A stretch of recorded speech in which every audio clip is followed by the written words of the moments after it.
마태복음은 변함없이 하나님 나라의 왕이 예수 그리스도 대신 그 하나님의 나라에서 영원히 통치하실 그분이 이 땅에 오셔서 하나님 나라의 왕으로서의 모습을 보여주시는 거예요. 이 무한한 영원의 시간 속에서 예수님이 통치하실 것을 다 보여주실 수는 없지만 3년 동안의 공생애의 모습을 보면서 그분에 대해서 충분히 이해하고 그분이 어떠한 분이신지 진정 내가 영원히 섬길 수 있는 왕이신가?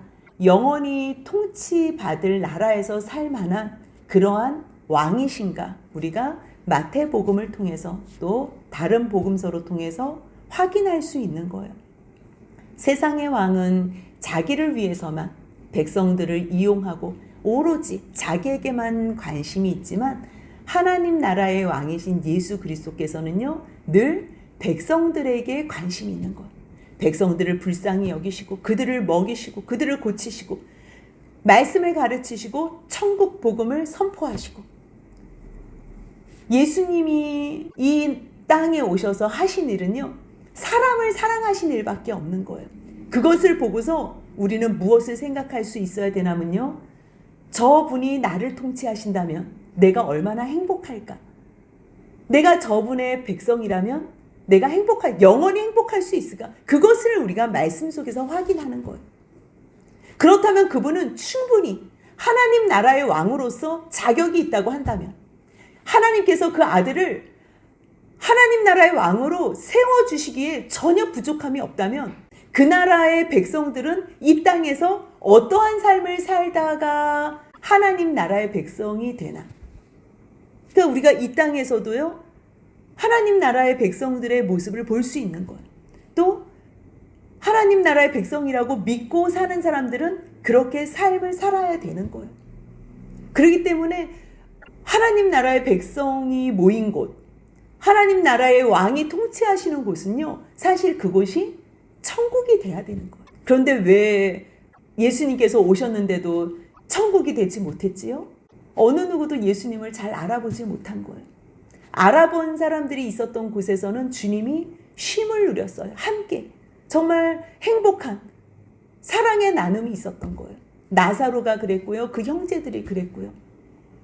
그리고 또 예수님의 사랑에 감동하고 감사해서 같이 옆에 수종들었던 여인들이 있고요.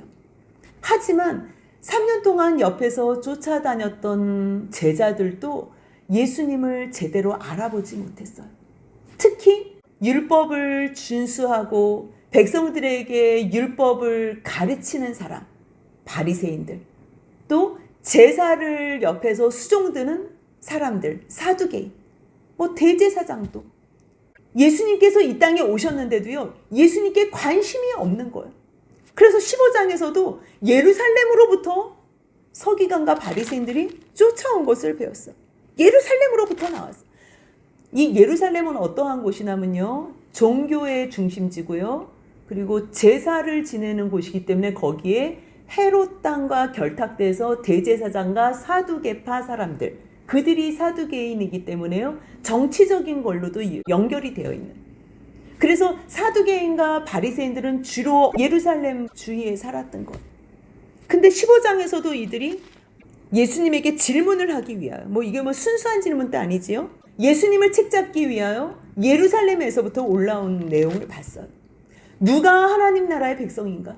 우리가 생각할 때는 바리새인, 그 다음에 제사를 같이 옆에서 도와주는 사두개파들, 그리고 대제사장, 장로들, 이 사람들이 하나님 나라의 백성들인 것 같아요.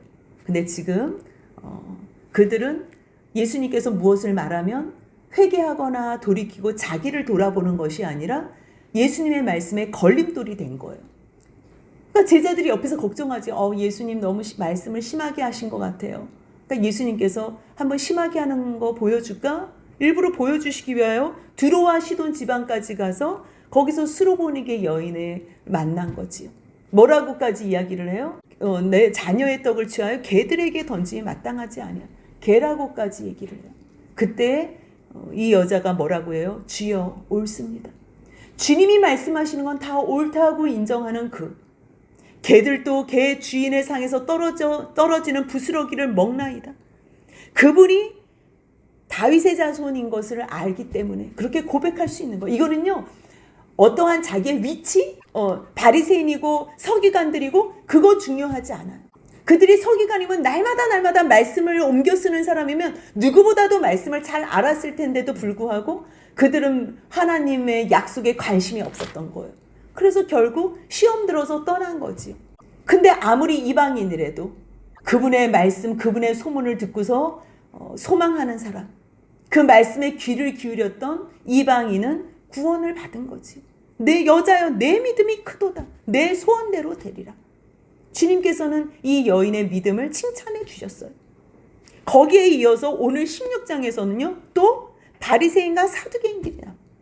15장에서는 바리새인과 서기관이 예루살렘에서부터 올라왔다면 여기는 언젠지는 모르지만 벌써 올라온 바리새인과 사두개인들이 예수께 와요. 근데 오는 목적을 마태는 분명히 기록하고 있어요. 무엇하러 온대요? 시험하기 위해서 왔대. 그러면서 뭐라 그러냐면요, 예수님에게 나와서 하늘로부터 오는 표적을 보이라는 거. 근데 이들이 지금 여기까지 왜 왔겠어요? 예수의 소문을 들었기 때문에 온 거예요. 예수의 소문을 들었다면 예수님이 병도 고치고 많은 기적들을 베풀었다는 걸 이미 벌써 들은 거예요. 그렇다면 예수님께서 눈먼 자를 뜨게 하고 안진뱅이를 일으키고 말 못하는 사람들을 말하게 하고, 그렇다면 이 사람들은요, 이미 벌써 하나님께서 약속하신 그 메시아가 이 땅에 오셨다는 것을 알아야 돼요. 똑같은 말씀이요. 12장 38절 같이 읽습니다. 그때 서기관과 바리새인 중 몇 사람이 말하되 선생님이여 우리에게 표적 보여주시기를 원하나이다. 근데 이 앞 내용이 뭐냐면요, 예수님께서 인자를 거역해도 용서를 받고 누구를 거역해도 다 용서를 받지만 성령을 거역하면 용서를 받지 못한다 그랬어요. 근데 예수님께서 하시는 사역은 누구로 말미암은 사역이라 그랬지요? 성령으로 말미암은 사역이라 그랬어요. 그러면 예수님께서 병든 자를 고치시고 말씀 선포를 하시고 사역하시는 모든 일은 다들 사람들이 놀래잖아요. 말씀 선포하는 걸로 들어도 놀래고 병든 자를 고치시는 것도 놀래고 다 놀랄 정도의 사역이라면 이게 깨달아져야 돼요. 무엇이라고요? 이거는 하나님 위로부터 오시는 사역이라는 걸 깨달아져야 돼요. 근데 이 사람들은 그럼에도 불구하고 성령이 하시는 사역을 거스르면서 다시 우리에게 표적을 보여달라고 말할 때에 39절 같이 읽겠습니다. 12장 39절입니다. 예수께서 대답하여 이르시되 악하고 음란한 세대가 표적을 구하나 선지자 요나의 표적밖에는 보일 표적이 없느니라. 똑같이 그때도 물어봤던 이 질문, 오늘도 똑같이 물어보는 거예요. 지금 뭘 물어봐요? 하늘로부터 오는 표적을 구하는 거예요. 이미 벌써 많은 소문을 듣고서 지금 온 거예요. 그런데 믿으려고 온 것이 아니라 시험하기 위해서 온 거예요. 그 의도 자체가 악한 거예요. 하나님 앞에, 예수님 앞에 온 마음을 다해서 정말 하나님, 바로 이 예수님이 하나님께서 보내주신 메시아입니까? 물어보면서 정중하게 찾아왔으면 예수님께서 얼마나 많은 말씀으로 가르쳐 주셨겠어요. 구약 성경에 있었던 메시아, 그가 바로 나라는 것을 아마 이들에게도 가르쳐 주면 너무 잘 알아들을 수 있는 환경의 사람들이잖아요. 근데 이 사람들 의도가 뭐였다는 거예요? 악한 의도를 가지고 온 거예요. 그래서 예수님께서 이들에게 뭐라고 그러냐면요, 4절 같이 있습니다. 악하고 음란한 세대가 표적을 구하나. 똑같이 앞에서도 예수님에게 물어봤을 때 뭐라고 얘기해? 악하고 음란한 세대. 왜 악하고 음란한 세대냐면요, 충분히 믿을 수 있는데도 불구하고 지금 믿으려고 온 것이 아니라 믿지 않기 위해서 온 그 사람들을 향해서 뭐라고 얘기하는 거예요? 악하고 음란한 세대. 만약에 우리가요, 하나님의 말씀을 믿을 수 있는 환경인데도 불구하고 내 의지적으로 믿지 않으려고 시비를 걸거나 또 시험하려고 자꾸만 하나님 앞에 덤빈다면 하나님께서 우리를 향해서 뭐라고 말씀하신다는 거예요? 악하고 음란한 세대라는 거예요. 어떻게 너희들은 세상의 일들이 일어나면 잘 분별할 수 있으면서, 그래서 예수님께서 예를 들어요. 저녁에 하늘이 붉으면 날이 좋겠네, 그렇게 얘기하고요. 아침에 하늘이 붉고 흐리면 오늘은 날이 굳겠네. 아니, 너희는 세상의 날씨의 변화도 너무 잘 분별을 하는데 지금 영적인 이 일, 하나님의 말씀이 이루어지는 이 일, 하나님의 약속이 이루어지는 이 일에는 어찌 그렇게 둔하니? 어찌 이 세대의 표적을 분별할 수 없니? 지금 이거를 말씀하시는 거예요. 당연히 믿고 당연히 받아들이고 알고 쫓아야 되는 바리새인들과 사두개인. 이 바리새인들과 사두개인들을 향해서 예수님께서는 지금 책망하고 계시는 거예요. 근데 원래요, 바리새인과 사두개인은 같이 다닐 수가 없는 사람들이에요. 이 사람들은 늘 정치적인 거와 종교적인 거에 섞여서 같이 무슨 의견을 하나로 통합할 수 없는 사람이에요. 하나님은 믿지만요, 사두개파는 부활이 없다고 생각하는 사람이에요. 근데 바리새인들은요, 죽은 후에 하나님의 나라가 있다고 생각하는 사람들이에요. 그래서 율법을 이 땅에서 끊임없이 지킴으로 말미암아 하나님 나라를 소유할 수 있다고 생각하는 사람들이에요. 그리고 바리새인들은 율법을 지킴으로 백성들에게 존경을 받고 자기들의 위치가 정해지기 때문에 사두개파들을 하고는 자기들의 그러한 어떤 정치적인 위상을 지키기 위해서 바리새인들과 사두개파들은 하나가 될 수 없는 것. 그런데 지금 예수님을 시험하기 위해서는 바로 하나가 돼서 왔다는 거예요. 그러니까 예수님이 참 안타깝고 답답한 거지. 너희들이 지금 영적인 이 시대를 분별해서 너희가 백성들을 가르쳐주고 너희가 깨우쳐줘야 되는데 너희들은 악하고 음란한 세대구나. 그러니 내가 너희에게 요나의 표적밖에는 보여줄 것이 없다는 것. 요나의 표적이 뭐예요? 요나가 어떻게 된 거예요? 물고기 속에 뱃속에 사흘 동안 들어갔다가 나온 거예요. 물고기 뱃속에 사흘 동안 들어갔다? 이거는 지금 어떻게 된 상태예요? 죽은 거예요. 이거는 죽은 거예요. 물고기 뱃속은 죽음을 상징하잖아요. 하지만 하나님께서 그를 생명으로 부활시킨 거와 같이 그 요나의 표적 외에는 보여줄 표적이 없다는 거죠. 그러니까 예수님도 어떻게 하시겠다는 거예요? 죽음의 고통 가운데 있을 때에 내가 다시 살아남으로 말미암아 내가 너희들에게 부활의 증거를 나타냈을 때 너희들은 이 땅에 이 세상이 다가 아니고 영원한 하나님의 나라, 하나님 나라에서 영원히 살 것을 너희가 믿을 수 있다는 것. 그것밖에는 해결책이 없다는 것.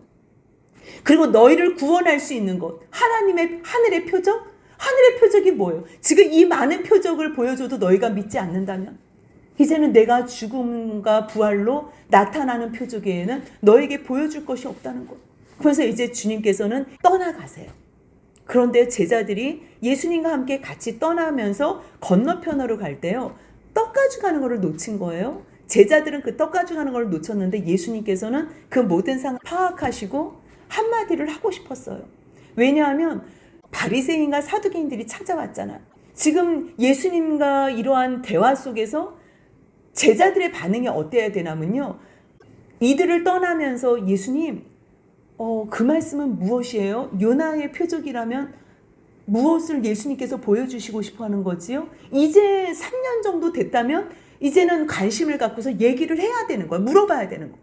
근데 지난번에도 관심이 없고 이번에도 또 예수님이 같은 말씀을 하시는데도 불구하고 이들은 관심이 없는, 부활과 죽으심에 전혀 관심이 없고 그냥 막 정신없이 쫓아가는 거죠. 또 속으로 그랬겠지요. 예수님은 왜 또 바리새인과 사두개인들에게 왜 저렇게밖에 또 못하지? 막 15장하고 또 비슷한 그러한 마음을 가졌을 수 있어요. 또 저들을 또 부러워하면서 저들은 참 백성들에게도 존경받는 사람들인데 저들은 갖고 있는 교훈이 참 멋있는데 뭐 그런 생각을 할 수 있어요. 왜냐하면 예수님의 대답을 보면 알아요. 6절 한번 같이 읽겠습니다. 예수께서 이르시되 삼가 바리새인과 사두개인들의 누룩을 주의하라 하시니, 이 누룩은 뭐냐면요, 12절 같이 있습니다. 그제서야 제자들이 떡의 누룩이 아니요 바리새인과 사두개인들의 교훈을 삼가라고 말씀하신 줄을 깨달으니라. 예수님께서는 지금 이 제자들의 심리 상태를 다 아는 거예요. 저들은 참 멋있게 말한다. 저 사람들의 교훈 너무 좋다. 저 사람들 너무 멋있어. 이러면서 이제 가는 거지요. 예수님은 답답한 거예요. 그래서 제자들이 알아듣게 얘기하는 게 너희 바리새인들과 사두개인들의 누룩을 주의해. 그러니까 잠깐 누룩? 그러니까 아, 맞다. 우리 떡 가져오는 거를 잊어버렸네. 이제 그제서야 7절 같이 있습니다. 제자들이 서로 논의하여 이르되 우리가 떡을 가져오지 아니하였도다 하거늘. 이제 놓쳤다는 거지요. 그러니까 예수님이 지금 상황과 그들의 생각과 대화를 아시고서 믿음이 적은 자들아 어찌 떡이 없으므로 서로 논의하느냐. 내가 바리새인과 사두개인의 누룩을 주의하라 그랬다고 그들의 누룩, 그 사람들 거 뺏어 먹으려고 그거 지금 내가 이야기하는 줄 아니? 너희들은 왜 온 마음이 먹는 거에만 집중되어 있니? 지금 그 얘기를 하는 거예요. 너희들이 왜 아직도 나의 이 말을 깨닫지 못하지? 지금 예수님은 이제 곧 죽으러 가셔야 돼요. 이제 얼마 남지 않았어요. 3년이 다 지나고서 막바지에 이제 십자가의 길을 간다고 처음으로 선포하는 때가 오신 거예요. 그런데도 알아듣지 못하고 그냥 아직도 바리새인들의 그러한 교훈들을 부러워하고 그들의 어떠한 위치, 자리 이런 것들을 부러워하는 제자들을 보면서 너희 왜 아직도 그들의 누룩을 관심 있어 하니? 주의해, 조심해 이 얘기를 하는 거지. 알아듣지 못하는 그들에게 너희 왜 자꾸만 떡에만 관심이 있어? 너희 세상에서 먹고 마시는 게 그렇게 중요해? 내가 떡 5개로 5,000명을 먹이고 주운 것이 몇 바구니냐? 떡 7개로 4,000명을 먹이고 주운 것이 몇 광줄이었느냐? 두 가지 사건이 분명히 다르다는 것을 예수님은 기억하게 하시며 내가 너희들을 이 많은 수들을 먹였는데도 불구하고 너 아직도 그들의 어떠한 위치, 어떠한 위상 이런 것들이 부러워서 그들의 교훈이 그렇게 아직도 멋있어 보여? 그들의 교훈은 생명 살리는 교훈이 아닌데도 그 얘기를 하는 거지. 11절 같이 있습니다. 어찌 내 말한 것이 떡에 관함이 아닌 줄을 깨닫지 못하느냐. 오직 바리새인과 사두개인들의 누룩을 주의하라 하시니. 그들의 거짓된 교훈, 그들의 거짓된 가르침, 외식, 위선 이런 거에 분별하라는 거예요. 빠지지 말라는 거예요. 유혹되지 말라는 거예요. 주의하라는 거예요. 주의하지 않으면 분별할 수 있다는 거예요? 없다는 거예요? 없기 때문에. 그래서 예수님께서요 마지막에 이제는 이들을 점검해야 될 필요가 있어서요 빌립보 가이사 지방으로 데려가요. 빌립보 가이사 지방은요 갈릴리 더 위쪽이에요. 여기는 가이사에게 이 지역을 줬어. 이 빌립보 가이사 쪽으로 지역을 준 거예요. 그래서 여기서는 누구나 다 가이사가 주라고 고백하고 그 사람만 우리의 주다라고 고백하는 그곳에 일부러 예수님께서 가세요. 만약에 가이사 외에 다른 사람을 주라고 고백하면요 거기서는 죽을 수도 있는 로마의 종으로 로마의 통치 가운데 있기 때문에요 오로지 가이사만 주라고 해야 되는 그곳에 예수님께서는 데리고 가세요. 그러면서 뭐라고 물으시냐면요 사람들이 인자를 누구라 하느냐 물어보세요. 사람들이 나를 누구라 그래? 인자를 누구라 그래? 그랬을 때요 14절부터 16절까지 읽겠습니다. 이르되 더러는 세례 요한 더러는 엘리야 어떤 이는 예레미야나 선지자 중에 하나라 하나이다. 이르시되 너희는 나를 누구라 하느냐. 시몬 베드로가 대답하여 이르되 주는 그리스도시요 살아계신 하나님의 아들이시니이다.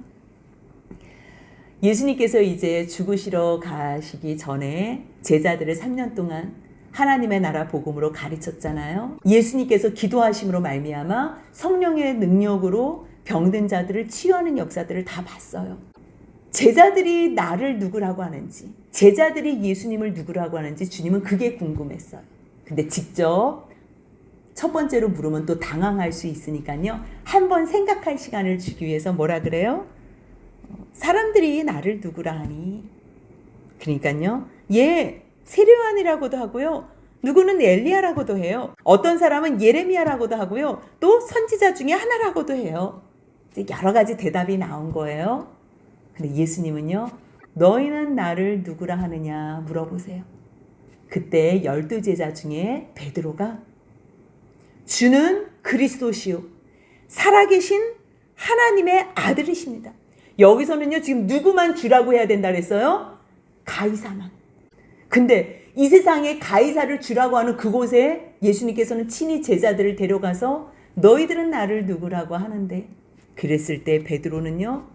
당신이 나의 주인입니다. 나의 주입니다. 그리고 그리스도라고 고백을 해요. 그리스도라는 뜻이 뭐예요? 기름 부음 받은 자.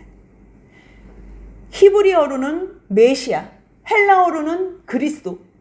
하나님 앞에서 기름 부음 받은 자, 그분은 우리의 영원한 메시아 왕이시라는 것.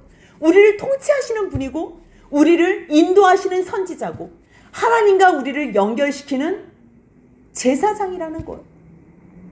주는 나의 주님이십니다. 그리스도이십니다. 그러면서 뭐라 그래요? 살아계신 하나님의 아들이라고 얘기해요. 살아계신 하나님. 죽은 이의 하나님이 아니고요. 아브라함과 이삭과 야곱의 하나님. 살아계신 하나님의 아들이에요. 하나님의 아들은 누구라는 거예요? 하나님이라는 얘기를 하는 거예요.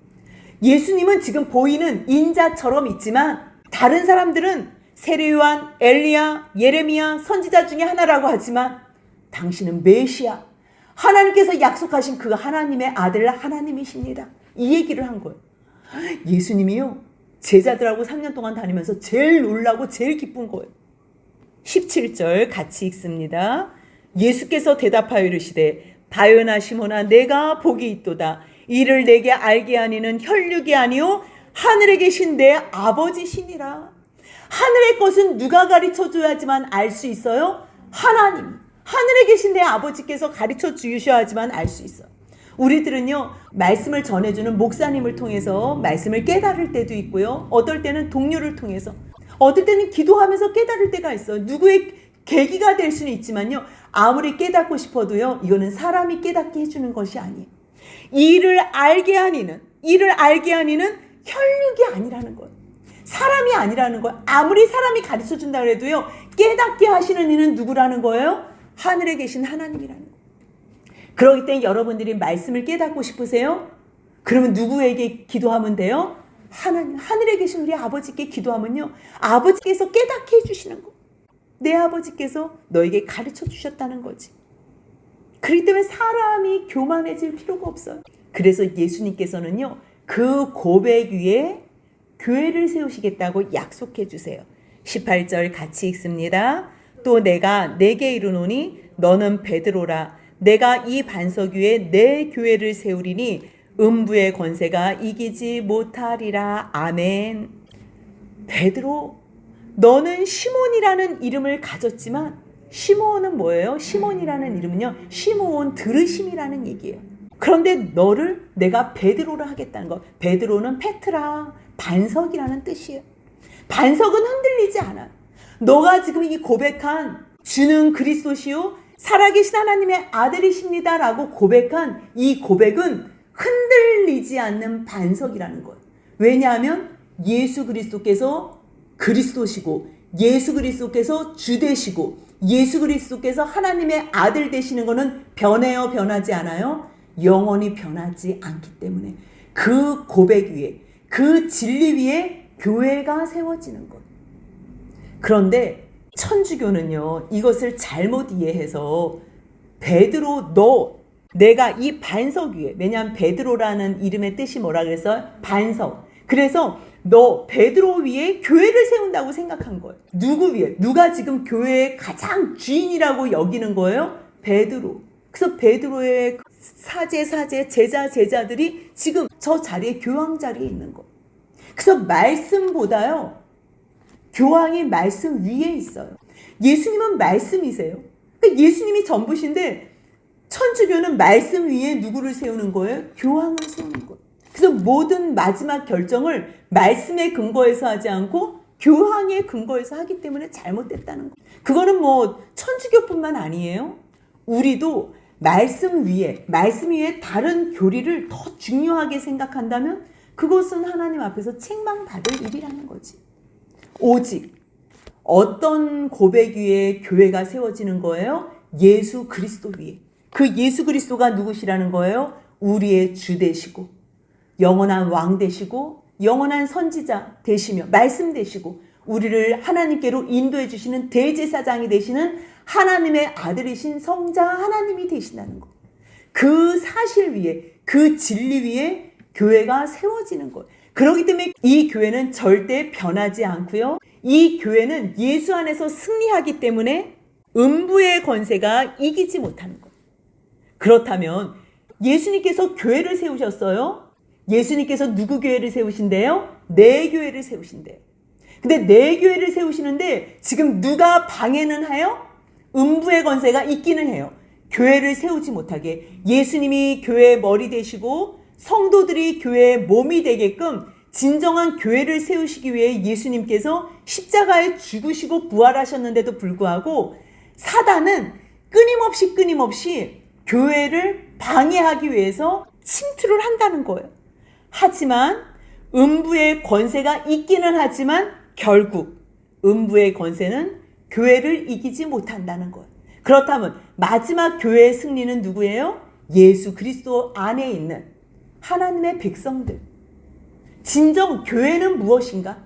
하나님 나라에 통치하시는 예수 그리스도께서 누구의 왕이 되시나? 한 몸이 되는 예수는 나의 주님이십니다. 나의 주 예수 그리스도십니다. 하나님의 살아계신 하나님의 아들이십니다. 라고 고백하는 사람들 가운데에 영원히 왕노릇 하신다는 것. 그들의 하나님이 되시고 그들의 왕이 되시며 우리들은 하나님 나라의 백성, 이렇게 고백하는 사람들만이 하나님의 나라의 백성들이 된다는 것을 기억하시며 우리도 똑같이 이 고백을 하실 수 있어야 되는 거예요. 그럴 때에 예수님은 어떠한 약속을 해주시냐면요, 19절 20절 같이 읽습니다. 내가 천국 열쇠를 내게 주리니 내가 땅에서 무엇이든지 매면 하늘에서도 매일 것이요 내가 땅에서 무엇이든지 풀면 하늘에서도 풀리리라 하시고 이에 제자들에게 경고하사 자기가 그리스도인 것을 아무에게도 이르지 말라 하시니라. 이러한 고백, 예수님을 향해서 나의 주님이십니다. 나의 그리스도이십니다. 당신은 살아계신 하나님의 아들입니다. 라고 고백하는 사람들은요, 이미 벌써 누구 안에 있는 거예요? 예수님 안에 있는 거고요. 예수님은 근데 누구 안에 계세요? 하나님 안에 계세요. 그러면 이 고백을 해서 예수 안에 있는 사람들은 누구 안에 있는 거예요? 하나님 안에 있는 거예요. 그렇기 때문에 하나님께서 예수님에게 상속해 주신 그 하나님 나라를 똑같이 예수님도 하나님의 백성들에게 그대로 상속해 주는 거예요. 그래서 예수님께서 뭐라 그래요? 내가 천국 열쇠를 너에게 주는 거예요. 천국에 들어올 때 뭐만 있으면 된다는 거예요? 키만 있으면 되는 건데 그 키를 누구에게 준대요? 베드로에게 준다. 이 고백을 하는 자들에게. 이 고백을 하는 자들에게. 이 고백을 하는 자들을 향해서 주님 앞에 기도하면 너희가 열쇠로 열면 너희가 땅에서 열면 열리고 땅에서 매이면 매이고 다 누구 마음이라는 거예요? 너희 마음이라는 거예요. 근데 너희는 어떠한 고백을 한 너희라는 거예요? 예수님을 향하여 주는 그리스도시요 살아계신 하나님의 아들입니다 라고 마음으로 진실한 고백을 하는 사람들은 하나님 안에 예수님 안에 이미 벌써 하나가 됐기 때문에 그분의 능력, 권한, 이 모든 것이 하나님하고 똑같이 우리가 누릴 수 있다는 것. 우리도 똑같이 누릴 수 있다는 것을 예수님께서 말씀하셨어요. 하지만 아직 때가 되지 않았기 때문에 내가 그리스도라는 것은 아무에게도 이르지 말라. 왜냐하면 지금 알고 얘기한 거예요? 지금 모르고 얘기한 거예요? 모르고 얘기했기 때문에. 그래서 그 바로 다음에요. 21절 같이 읽습니다. 이때로부터 예수 그리스도께서 자기가 예루살렘에 올라가 장로들과 대제사장들과 서기관들에게 많은 고난을 받고 죽임을 당하고 제3일에 살아나야 할 것을 제자들에게 비로소 나타내시니, 한 제자라도 예수님을 바로 알아본 사람이 있었기 때문에 이제는 내가 죽으러 가는 이 십자가의 길을 제자들에게 알려도 된다고 생각한 거예요. 그래서 예수님께서는 이 타이밍을 보시기 위하여 너희는 나를 누구라고 생각하느냐고 물으신 거예요. 거기에서 성령에 충만하여 베드로가 대답했지만 내가 예루살렘에 올라가서 장로들, 대제사장들, 서기관들에게 많은 고난을 당하고 그리고 내가 죽임을 당해. 그런데 내가 사흘 만에 살아난다? 그것을 이야기를 하는데요. 살아난다 이런 말은 들리지도 않고, 아니 지금 그 유명하고 대단한 사람들? 이 지금 제자들을 얼마나 대단하게 생각해요. 장로들과 대제사장들과 서기관들, 이 사람들한테 칭찬을 받고 칭송을 받아야지 우리도 같이 영광을 받을 텐데, 아니 왜 그들에게 고난을 받고 왜 죽임을 받는다는 거예요? 22절 같이 읽습니다. 베드로가 예수를 붙들고 항변하여 이르되 주여 그리 마옵소서 이 일이 결코 주께 미치지 아니하리이다.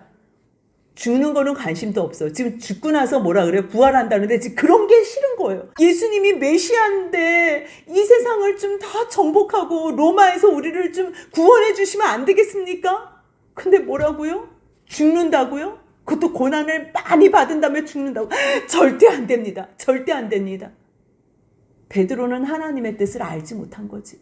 그럴 때 아까 그 고백은 정말 누구의 도움으로 한 거예요? 하나님이 가르쳐주지 않으면, 위로와 아버지, 예수님의 아버지께서 가르쳐주시지 않으면 이 고백은 할 수 없는 거. 그러니까 우리도 그러잖아요. 어떨 때는 막 성령에 충만해서 막 주님은 나의 주님입니다. 내가 생명도 드리겠습니다. 그랬다가 또 보여지는 세상에 우리의 시선이 돌려지고 우리의 마음이 빼앗기게 되면 절대 나는 주님의 그 길 못 가요. 이렇게 항변할 수 있다는 거. 절대 안 됩니다. 십자가의 길 왜 갑니까? 이렇게 할 수 있다는 거. 이 항변은요, 그냥 주님 그렇게 하지 마옵소서 이게 아니고요. 이렇게 나무라듯이 지금 정신이 있는 거냐고 없는 거냐고 이런 분위기로 얘기하는 거예요. 예수님께서 그 베드로의 반응을 보시고 23절 같이 읽습니다. 예수께서 돌이키시며 베드로에게 이르시되 사탄아 내 뒤로 물러가라. 너는 나를 넘어지게 하는 자로다. 내가 하나님의 일을 생각하지 아니하고 도리어 사람의 일을 생각하는도다 하시고. 왜 천주교에서 반석 베드로 위에 교회를 세우면 안 되는지 답이 나왔지요. 왜 안 되지요? 베드로 위에 교회 세웠으면 그럼 제대로 된 대답할 때는 교회가 든든히 서지고 베드로가 갑자기 뭐가 됐어요? 사탄이 됐는데 사탄 위에 서지면 되겠어요? 안 되겠어요? 그렇기 때문에 이것은 베드로 위에 세운다는 말이 아니고 베드로의 고백 위에 예수 그리스도 위에 세운다는 말씀인 거예요. 조금 전에는 어마어마한 칭찬을 하셨어요. 졸지에 지금 사탄이 돼버린 거예요. 가룟 유다도 그렇게 잘못했어도 예수님이 직접 사탄아 이렇게 말한 적이 있어요? 없어요? 없어요. 그런데 베드로를 향해서는 지금 뭐라고까지 책망하신 거예요? 사탄아까지. 사탄이라고까지. 그런데도 불구하고 베드로는 변함없이 주님에 대한 사랑이 더욱더 깊어졌다는 거. 물론 예수님의 그러한 고난과 매맞음 앞에서는 너무 두려워서 도망은 갔지만 다시 돌이켜서 울 수 있는 그 마음은요, 끝없이 주님께로, 예수님께로 가까이 가고자 하는 마음이 있었기 때문이에요. 그래서 예수님께서 이 연약한 베드로의 움직임을 보시면서 뭐라고 얘기하시냐면요, 24절부터 27절까지 같이 읽겠습니다. 이에 예수께서 제자들에게 이르시되 누구든지 나를 따라오려거든 자기를 부인하고 자기 십자가를 지고 나를 따를 것이니라. 누구든지 제 목숨을 구원하고자 하면 잃을 것이요 누구든지 나를 위하여 제 목숨을 잃으면 찾으리라. 사람이 만일 온 천하를 얻고도 제 목숨을 잃으면 무엇이 유익하리요? 사람이 무엇을 주고 제 목숨과 바꾸겠느냐?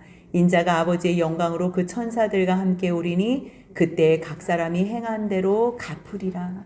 지금 보여지는 것만 생각한다면 너희들은 하나님 나라의 백성이 될 수 없다는 거예요. 지금 내가 온 것은 너희들을 하나님 나라로 이끌기 위해서. 인자가 아버지의 영광으로 그 천사들과 함께 와서 그때 너희의 각각 행한 대로 내가 갚아주기 위해서. 그때 내가 무엇을 가지고 올 거냐면 28절 같이 있습니다. 진실로 너희에게 이르노니 여기서 있는 사람 중에 죽기 전에 인자가 그 왕권을 가지고 오는 것을 볼 자들도 있느니라. 예수님이 지금 뭘 가지고 오시겠다는 거예요? 왕권을 가지고 오시겠다는 거. 이것을 볼 자들도 있느니라. 이것은 뭐 뒤에서 변화사한 사건이라고도 이야기를 해요. 진정 그분은요, 이 땅에서의 왕이 아니라는 거예요. 그렇기 때문에 너희가 이 세상에서 살고자 하면 너희들은 죽을 수밖에 없다는 거예요. 이 땅에서 너희가 근데 죽고자 한다면, 예수님 때문에 죽고자 한다면 내가 너희들을 영원한 생명으로 구원해 주겠다는 거예요. 그렇기 때문에 제자들에게 예수님께서 뭐라고 말씀하셨어요? 나를 따라오려면, 너희가 진정 누구든지 나를 따라오려거든 자기를 부인해야 돼. 여러분들 세상 사람들은 나밖에 몰라요. 근데 내가 나를 부인한다? 이거는 죽음이에요. 근데 진정 자기를 부인할 때에 그 안에서 생명으로 산다는 것. 자기를 부인하고 자기 십자가를 지고 따라와야 돼. 이 세상에서 맡겨준 십자가, 자기 몫의 십자가. 자기가 잘못해서 당하는 형벌 말고요. 예수님 때문에 그 몫을 감당하는, 예수님이 죽으신 십자가의 사역이 부족하다는 게 아니에요. 그건 오해하면 안 돼요. 예수님께서 십자가의 죽으심으로 이 세상 사람들의 모든 구원은 충분히 완성하셨어요. 세상 사람들을 구원하는데 십자가의 죽으심이 부족한 것은 아니에요. 그런데 예수님께서 죽으시고 부활하셨지만 이 세상의 사람들이 그것을 믿어야지만 이 영광을 누릴 수 있는 거예요. 근데 이 제자들이 그 역할, 전도를 해야 되는 거예요. 근데 그 전도를 하는 과정은요, 너무 어려운 거예요. 자기 십자가, 예수님 때문에 지는 그 십자가의 영광을 얘기하기 위해서 같이 그 고난의 사랑의 짐을 지고 나가는. 그렇기 때문에 누구든지 나를 따라오려거든 내가 나를 의식하면 안 돼요. 내 감정, 내 욕심, 내가 중요한 사람은 절대 예수님을 따를 수 없어요. 왜냐하면 이 길은 조롱의 길이고 모욕의 길이고 핍박의 길이거든요. 근데 그 사람의 생명을 구원하고자 내가 그 모욕을 당하면서 간다? 이것은 내가 나를 의식하지 않을 때만 감당할 수 있는 거예요. 그럴 때 예수님께서 너희가 나를 따라오려거든 너를 부인해야 돼. 그리고 십자가를 지고, 자기 십자가를 지고 나를 따라. 제 목숨을 구원하고자 하면 잃을 거야. 우리들 우리 목숨이 너무 중요하잖아요. 그래서 바닥바닥 내 목숨을 위해서만 살잖아요. 그렇다면 누구든지 자기 목숨을 위해서 산다면 다 죽는다는 거예요. 절대 구원받지 못한대요. 하지만 예수님을 위하여 자기 목숨을 잃으면 예수님 때문에 말씀 전하고 복음 전하다가 생명의 위협이 있어서 죽게 되면 나로 말미암아 너희는 구원을 받는다는 거예요. 만약에 생각해봐. 너희가 왜 열심히 살지? 생명 때문에 사는 거잖아. 근데 이 세상의 생명 말고 영원한 천국의 생명, 저 영원한 천국의 생명을 위해서 산다면 무엇으로, 사람이 무엇을 주고 제 목숨과 바꾸겠니? 영원한 생명이 있는 것을 아는 사람만 이 세상의 육신의 생명을 예수 그리스도를 위하여 버릴 수 있고 부인할 수 있다는 것. 그래서 우리들이 이 땅이 다라는 것을 알면 절대 주님을 위해서 핍박도 조롱도 죽음도 우리는 감당할 수 없어요. 그래서 예수님께서 뭐라고 말씀하신 거예요? 다시 한번 27절 28절 읽겠습니다. 인자가 아버지의 영광으로 그 천사들과 함께 오리니 그때 각 사람이 행한 대로 갚으리라. 진실로 너희에게 이르노니 여기 서 있는 사람 중에 죽기 전에 인자가 그 왕권을 가지고 오는 것을 볼 자들도 있느니라. 너희가 참아야 될 이유, 그리고 내가 이곳에 이 땅에 온 이유는 내가 너희에게 영원한 왕권, 하나님의 나라를 상속해 주려고 온 거야. 그때 내가 천사들과 함께 올 때에 내가 너희들의 각각 행했던 수고들 갚아줄게. 그러니 너를 부인하는 일에 자기 몫의 십자가를 지고 따르라고 주님께서는 말씀해 주세요. 이 말씀을 오늘 우리에게도 말씀하세요. 너희들은 나를 누구라 하느냐? 예, 주는 그리스도시요 살아계신 하나님의 아들이십니다 라고 고백한다면 내가 마지막 날에 천사들과 함께 내가 왕권을 가지고 올게. 그때 내가 너희에게 행한 대로 너희들이 이 땅에서 눈물을 흘리고 수고한 것 내가 갚아줄게. 절대로 너희의 수고가 헛되지 않을 거야. 이 말씀을요, 똑같이 바울이 고린도전서 15장 58절 제가 말씀 읽어드리겠습니다. 그러므로 내 사랑하는 형제들아 견실하며 흔들리지 말고 항상 주의 일에 더욱 힘쓰는 자들이 되라. 이는 너희 수고가 주 안에서 헛되지 않은 줄 알미니라. 똑같은 거예요. 우리들은 이 땅이 다라고 생각한다면 지쳐요. 하다가 말게 돼요. 하지만 우리는요 영원한 하나님의 나라 예수, 우리 왕 되신 그 예수 그리스도께서 통치하신 그날의 왕권을 가지고 오셔서 우리 각 사람들이 행한 대로 상 주실 그분. 그래서 우리의 수고가 주 안에서 절대 헛되지 않으니 너희 마음 흔들리지 마. 견실해. 그리고 항상 주의 일에 더욱 그동안에도 힘썼지만 더욱 힘쓰는 자들이 되어 이 모든 영광 나와 함께 누리자는 주님의 음성 앞에 아멘으로 화답하는 저와 여러분들이 되시길 주님의 이름으로 소원합니다. 아멘.